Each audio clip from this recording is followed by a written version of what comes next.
Hello dear student, इससे पहले हमने लेसन नंबर 1 पढ़ लिया है भाषा। आज हम पढ़ेंगे लेसन नंबर 2 वर्ण और वर्णमाला। ठीक है, तो जब हम बातचीत करते हैं तो हमारे मुंह से क्या निकलती है? ध्वनियाँ निकलती हैं, साउंड निकलते हैं ना।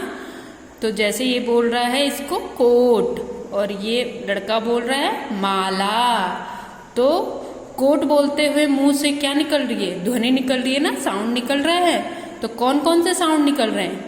क, आधा क, धन ओ की मात्रा, धन आधा ट, धन अ, तब मिलाकर ये बना कोट।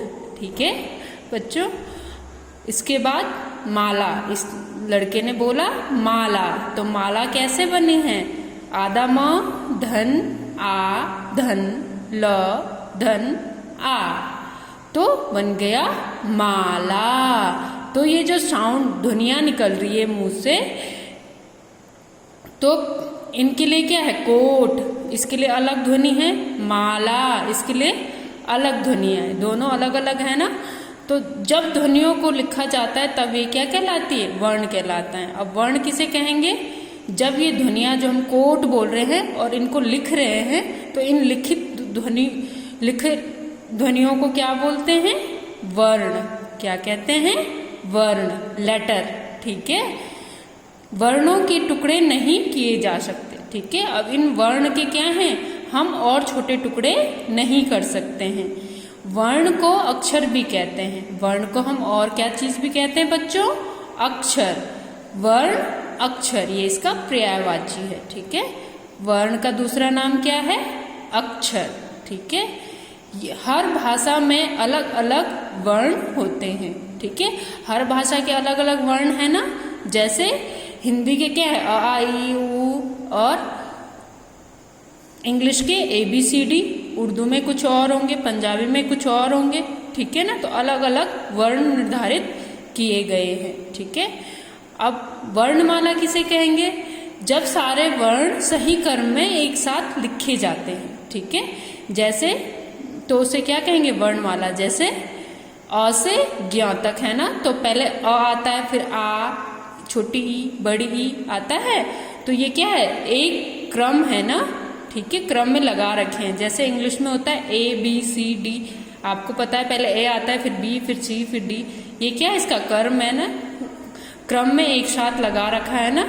ठीक है, तो इसे क्या कहते हैं? वर्णों की माला पूरी। ठीक है, वर्णमाला।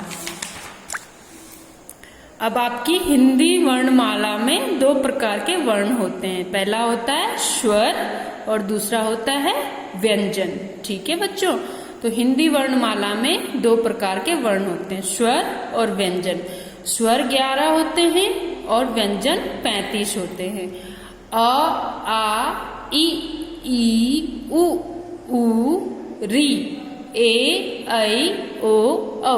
ये क्या है? 11 स्वर है। ठीक है, और व्यंजन हिंदी भाषा में कितने व्यंजन है? 35 व्यंजन। क, ख, ग, घ, ग, यहाँ से लेकर और ह तक। और ये ड, ढ विकसित व्यंजन है, तो ये मिला के पूरे टोटल हुए 35 व्यंजन। ठीक है, कुछ अंग और अह, ये ना तो स्वर हैं और ना ही क्या है? व्यंजन। इन्हें अयोगवा कहते हैं। क्या कहते हैं इन दोनों को? अयोगवा स्वर। ठीक है, ये ना स्वर होते हैं और ना व्यंजन होते हैं, इनको क्या कहते हैं? अयोगवा। ठीक है, और अक्ष, त्र, ज्ञ, श्र, ये 2 वर्णों से मिलकर बने होते हैं। अक्ष क और स से मिलकर बना रहता है, त और र से मिलकर बना रहता है, ज्ञ, ज और य से मिलकर बना रहता है, श्र, स और र से मिलकर बना होता है। 2 वर्णों से मिलकर ये बनते हैं, तो इन्हें क्या कहते हैं? संयुक्त व्यंजन। कितने होते हैं? 4, अक्ष, त्र, ज्ञ और श्र। ठीक है बच्चों, अब आप मेरे साथ दोहराओगे। जब ध्वनियों को लिखा जाता है तब ये वर्ण कहलाते हैं। वर्ण को अक्षर भी कहते हैं। हिंदी में 2 प्रकार के वर्ण होते हैं, स्वर तथा व्यंजन। हिंदी भाषा में 11 स्वर और 35 व्यंजन होते हैं। जब सारे वर्ण सही क्रम में एक साथ लिखे जाते हैं तो उसे वर्णमाला कहते हैं। अब आपकी एक्सरसाइज आई, ठीक है। तो एक्सरसाइज आपको बुक में ही फिल करनी है बच्चों।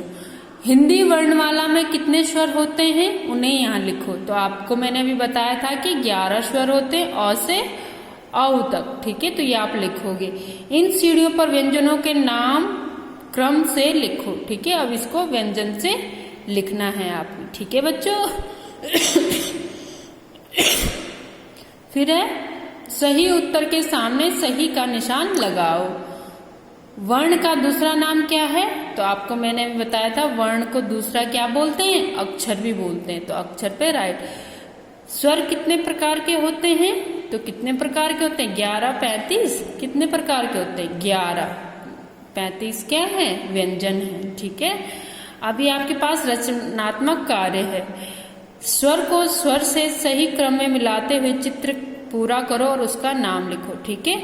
आपको यहाँ से इसको अ से आ से छोटी ई, बड़ी ई, छोटा ऊ, बड़ा ऊ, री, ए, आई, ओ, औ, ठीक है। तो ये क्या बन गया? बताओ क्या बन गए? मछली। तो यहाँ पे आपने इसका नाम लिखना है, क्या बन गई? मछली, ठीक है। तो ये आपकी एक्सरसाइज कंप्लीट हो गई। Thank you.